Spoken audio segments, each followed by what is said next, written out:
So, Geschwindigkeit gehen wir auf 160. So, genau. Jetzt können wir schauen. 160. Genau, jetzt kannst du langsam eine leichte Rechtskurve machen. Jetzt sehe ich die Landebahn. Siehst die Landebahn, Links genau. oder rechts? Rechts, ganz leicht und ein bisschen nach vordrücken und den Seitstick, dass wir mit der Nase runterkommen. Noch ein bisschen rechts. Ein bisschen weiter nach rechts, ja, so, das passt. Und ein bisschen nach vor, ist wunderbar, das schaut jetzt mal gut aus, ja. Das holen wir mal an, sehr gut, haben wir schon.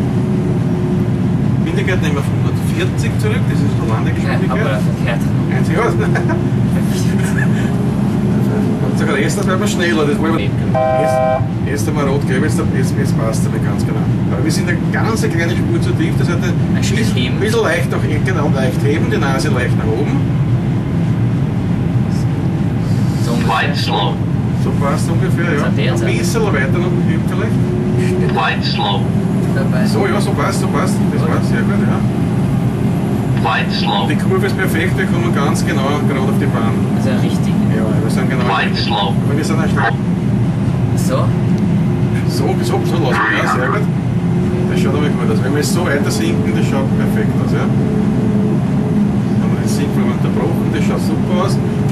Die rechte Hand kannst du auf die Schubhebel legen und erst wenn ich dann sage, oder wenn der Kollege, der mit uns spielt, auf Retard sagt, dann auf 0 ziehen. Aber erst wenn wir ungefähr so 20 Fuß über dem Boden sind.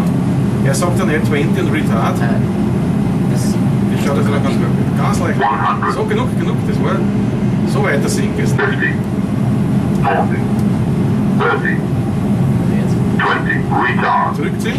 Ja. Jetzt warten, bis sich der Flieger niedergesetzt hat. Dann perfekt. Ja, und jetzt kannst du den Umkehrschub. Super, perfekt. Voll umkehrt. Ja. Schub eingelenkt. Das ist schon vom letzten Mal. Mir macht es Spaß sozusagen. Ja, das ist wirklich super gemacht. Perfekt. Alles noch gegeben. So, ich kann ja den Umkehrschub zumachen mit einer Vorschieben. Rüber und zurück. Wunderbar. Ja.